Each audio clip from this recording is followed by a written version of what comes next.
Until recently, hearing aids have for the most part used purely acoustic techniques to improve speech intelligibility in noisy situations.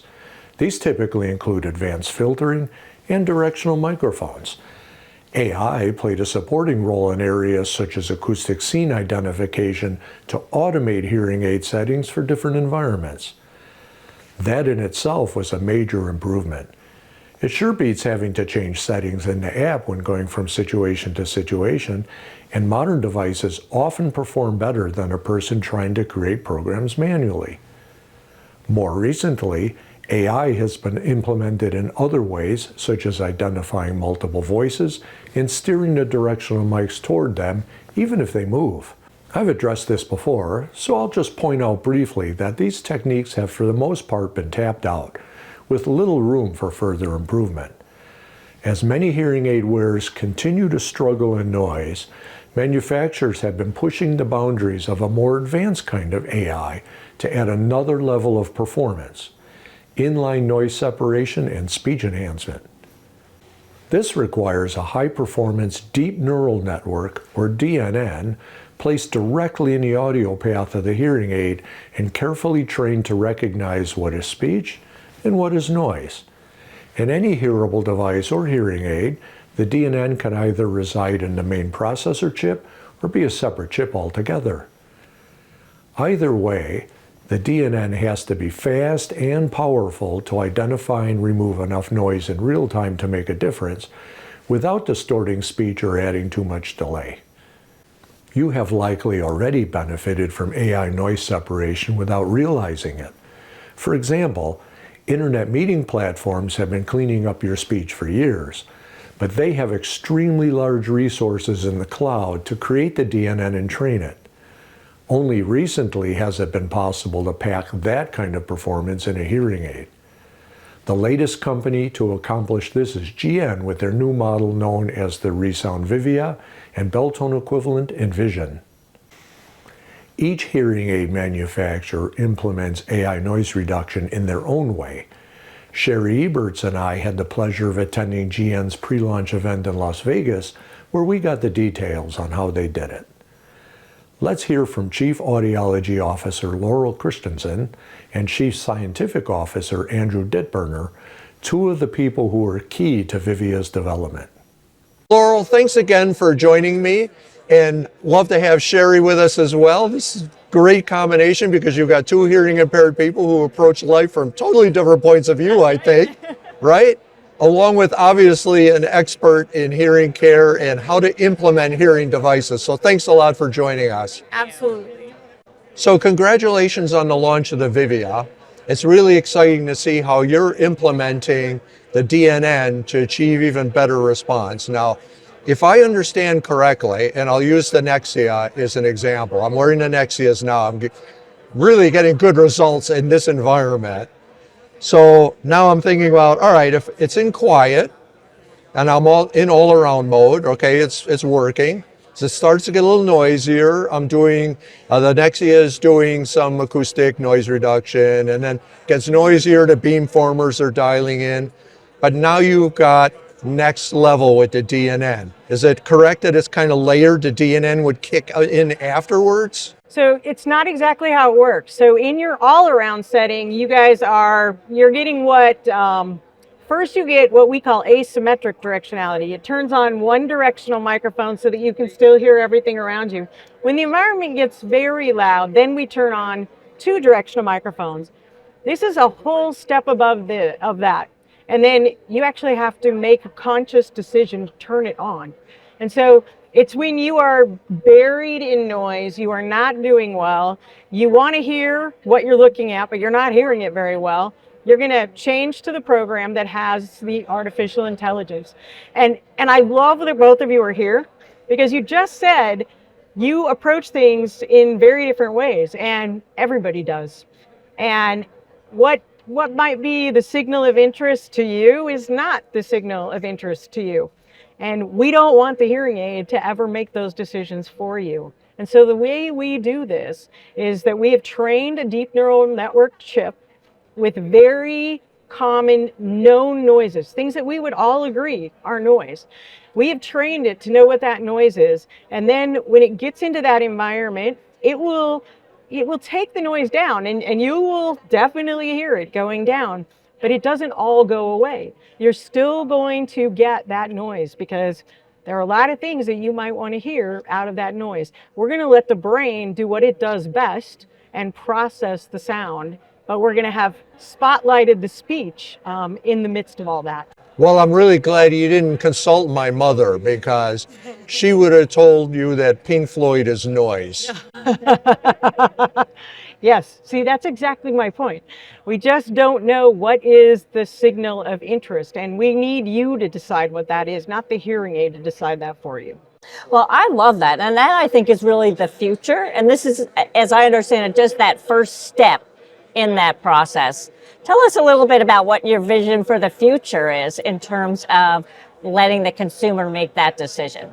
Yeah, I mean, the future is bright. I think there was a time where we all looked at hearing and noise and hearing aids and wondered, was it going to get any better? Yeah, you'd run out all of the acoustic possibilities. That's right. And I think now we're in a state where we can do more. But there are power consumption issues with it. And so today, anything in hearing technology that uses a deep neural network is trained offline. And so we train it with speech embedded in noise and sentences in different languages, and it's trained and trained and trained on millions and millions of samples.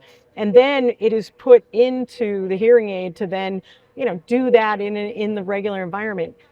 Over time, and with the power consumption limitations being better, you could have real continuous learning, and you could do some other things. I mean, you're going to be able to even get more noise out. You're going to be able to learn and change all the time.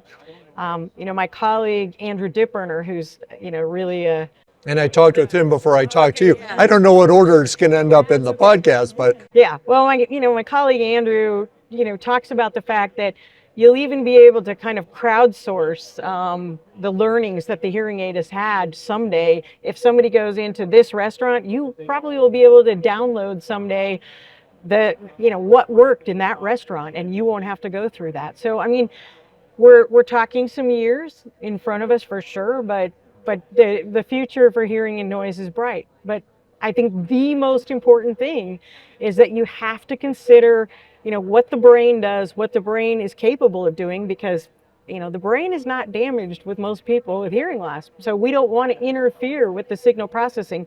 We want to give the brain what it needs to make its own decisions, and you decide what you want to hear, not the AI. And that's why we call it intelligence augmented. So we're going to augment what the brain can already do. yeah, so you can't really distort what you're hearing too much in different ways, or you're going to disrupt the whole auditory process. And unfortunately, that happens quite a lot, where the hearing aid is making the decisions, and then you can almost be stuck in a situation that you don't want to hear something and you can't get out of it because the hearing aid's decided that's what you want to listen to. And so part of this philosophy, if I understood correctly, I have to manually activate what Andrew calls beast mode. Yes. So I have to turn on beast mode. I could do it from here, like selecting modes, or I could get out the app and I can turn it on. Yep. And so if I choose the situation to turn on beast mode, then it is going to go to work in the environment I'm in at that moment. At that moment. And then it will take out the background noise. And at the same time, we activate our 4-mic beamformer.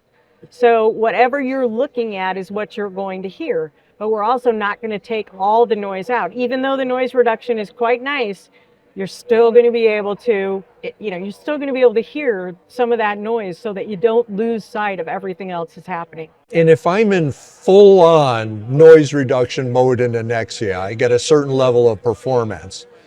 What extra do I get in whatever terms you want to express it?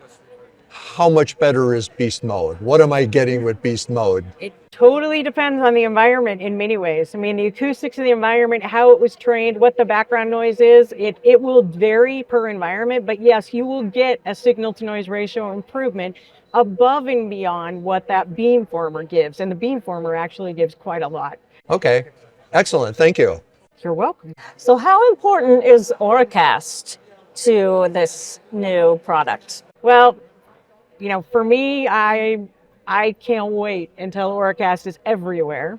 Just a little background on it. I mean, Bluetooth Low Energy Audio is a new Bluetooth standard that does have this public broadcasting component. And we're starting to see Bluetooth Low Energy Audio in things, not just hearing aids. You're seeing it in earbuds, cochlear implants, anybody who has it. And we're not seeing it everywhere now. I'm hearing like there's maybe 6 places now in the US. Okay, we got to start somewhere. That's right, we're doing something.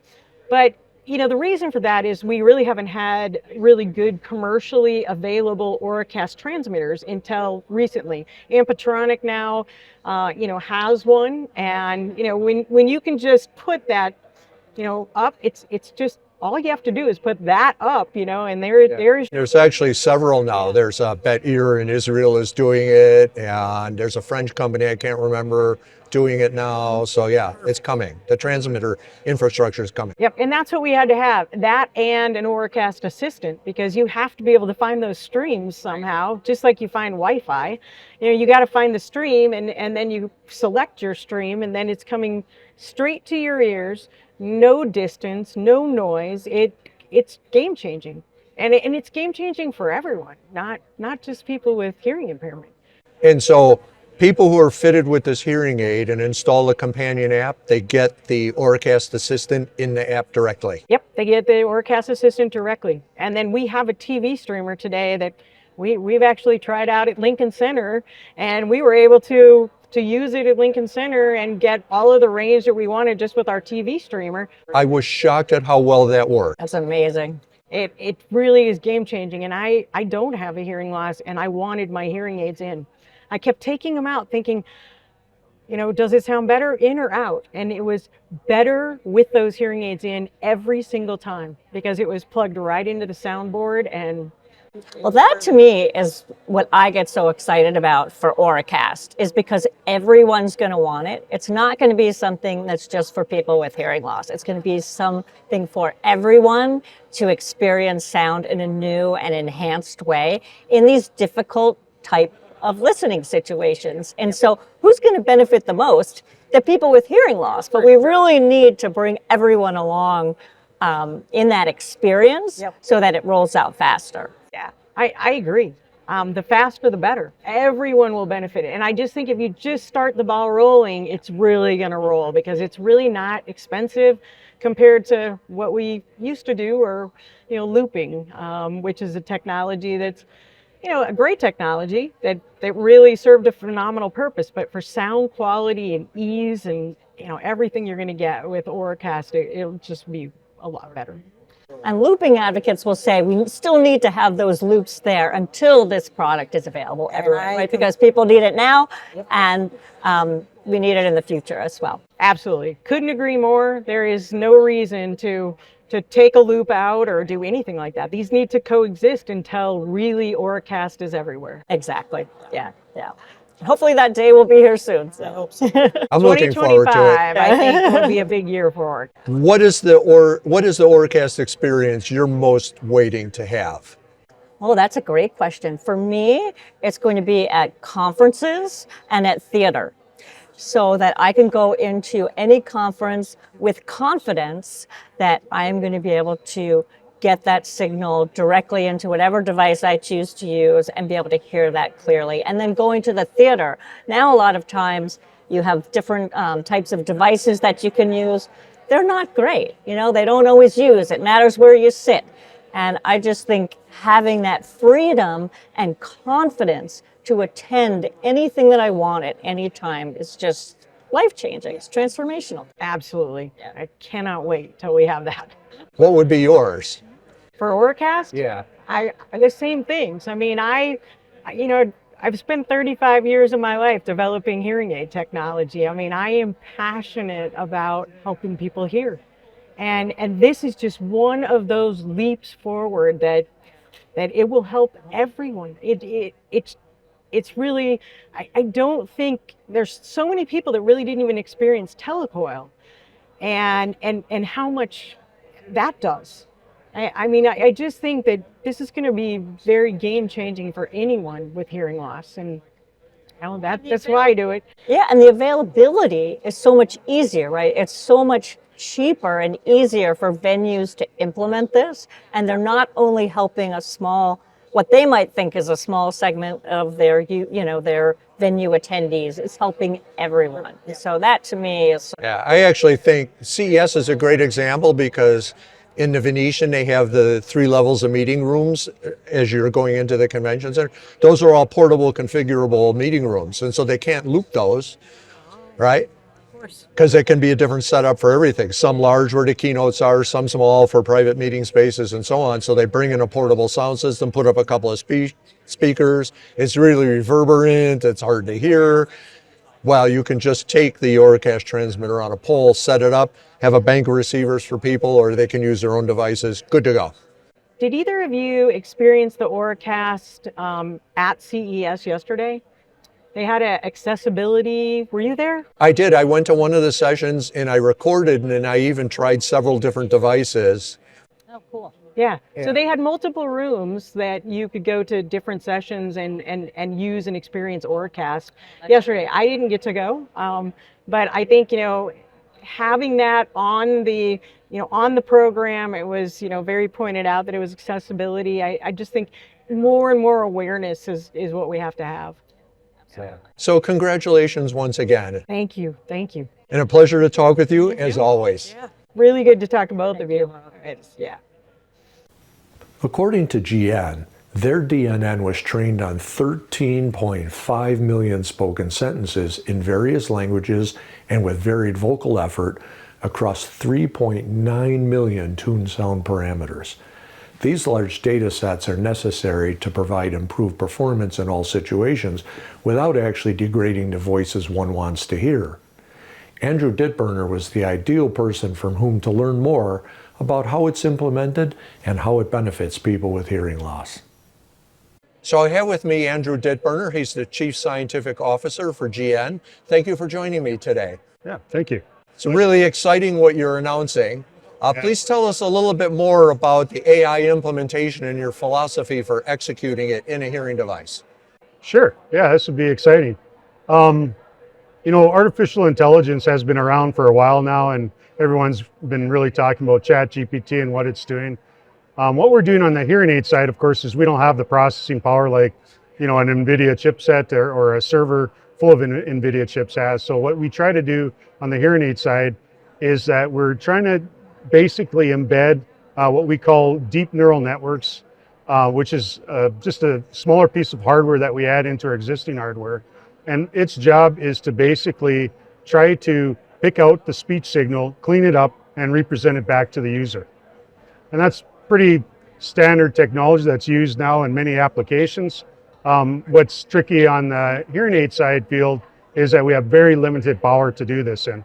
And so we're constrained by the number of MIPS that we can use, the memory, the power consumption, battery life, everyone in the size of the actual device. We have to make sure we keep that small too. Right, so you've got a lot of constraints you're working with, and that then would have driven some of the decisions you've made. Yeah. One chip or two?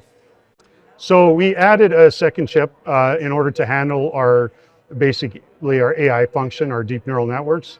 And this was decided and done just because of its efficiency. We were able to get a very efficient chip in there so we wouldn't constrain and overuse our battery. Okay, and then so how about size, say, compared to the Nexia? How's the size compared to the Nexia? Well, and talk about the battery life. Yes, the size for Nexia is awesome. Probably when you walked around this event here, you had a chance to do a side-by-side comparison, and you'll be really pleasantly pleased that we wouldn't compromise on the side. It's fantastic. And then when it comes to the battery life, we wanted to keep what we had before. I mean, why should you lose battery life? What can we do to improve it? Now, obviously, any sort of AI functionality is kind of like Bluetooth connectivity. It's going to drain, right? So the more you use it, the more you drain. But we still developed it to be efficient and to be very similar to like you would stream, to get at least 20 hours of battery life out of your system while you're using, that sort of functionality.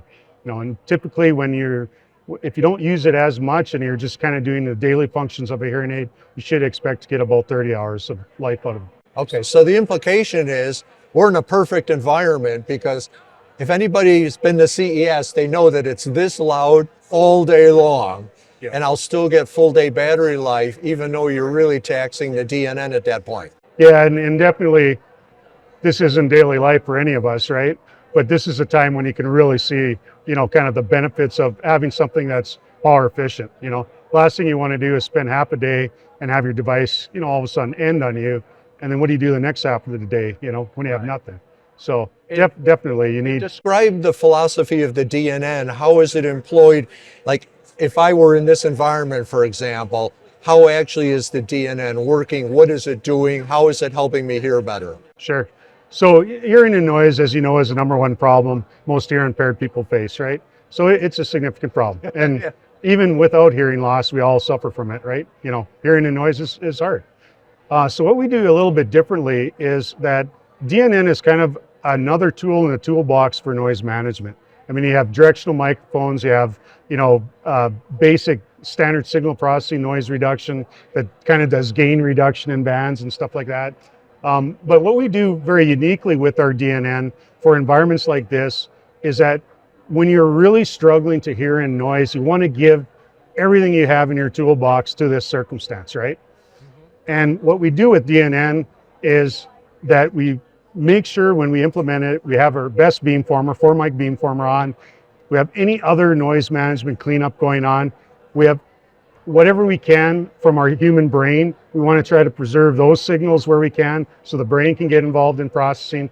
And then we add DNN constrained in that beam to do only the work in the direction you look at. At this point, it doesn't really make sense for a dominant person talking to behind me to become the dominant voice to hear, right? I mean, we're just talking, the two of us. The last thing I want to hear is a guy behind me in my hearing aids, and that's all I hear. And when you're talking to me, I can't hear you because that's just louder. That guy's right behind me, Okay, so what you've done is essentially you've got a layered approach. That's correct. So if I leave it in, I'm assuming it's still called all-around mode. If I leave it in all-around mode, right, at first I'm only going to get some acoustic noise reduction, then I'm going to start to get the beamformer, and then on top of all that, when necessary, you're going to dial in the DNN as well. Yep. On top of the beamformer, so you're not trying to discriminate behind me, you're trying to focus on what's in front of me, because in this sort of conversation, most of the time I want to talk to the person I'm looking at. Is that a correct way of describing it? Absolutely. That's exactly what we do. And the cool thing about that is even if you have a second person talking beside you, you never get two talkers at once, right? So you get one person talk, when the other person starts talking, you turn and look. The DNN will handle that voice the moment you look at it, just like it's the main signal, right? And so you're controlling the DN to whatever you want to hear, instead of having just this DN operate manually, just trying to decide on the side what you I have enough situational awareness. Sorry, you're still recording. Sorry. Okay. So if, for example, she comes up and talks to me, I'll hear her and I can turn and then attend. Yes. I mean, the thing is, you're not eliminating all sounds. You're just really accentuating the sound you're looking at. So if someone is still talking on the side, it's going to be basically your beamformer that is going to be your largest constraint. All right, and so it's clearly a layered approach. So first you're bringing in some acoustic noise reduction, and then the beamformer starts to dial in, like the Nexias I'm wearing now do.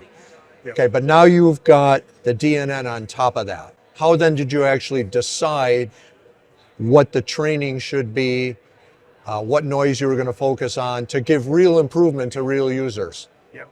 Actually, this one we went back to neuroscience to kind of help guide us. There's something in neuroscience that's called spotlighting. And in spotlighting, what happens is your brain focuses on a certain sound and it actually puts all its energy into that sound, right?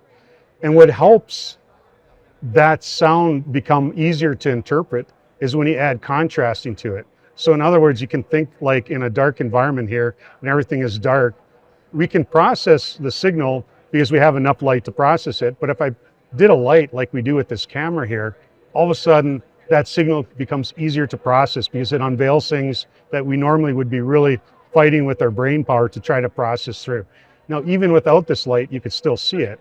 But with light, it just makes it easier, and it just kind of reduces cognitive load and listening effort and things like that. But it isn't necessarily always about SRT. Sometimes you get SRT improvements. Other times you get SNR improvements that help in cognitive load, listening fatigue, reducing that, making it easier to hear that person, and making it easier for your brain to really process it. Okay. So, and that was kind of the logic behind why we decided to, really go in with our instrument and maybe actually look at it a little beyond just SRT into daily life things like, listening effort. It's hard to hear. You can hear. We all can hear at a lot of times in these environments, but it takes a lot of effort. And when you leave, you're totally exhausted, fatigued, especially like tonight where I'm going to be extremely fatigued from all this. Yes. Well, terrific. I really appreciate you going in a little more depth. It's very exciting. Congratulations. No, thank you very much. Appreciate it. You're welcome. I had the chance to experience a demo with Vivias mounted in artificial ears and playing their output into headphones.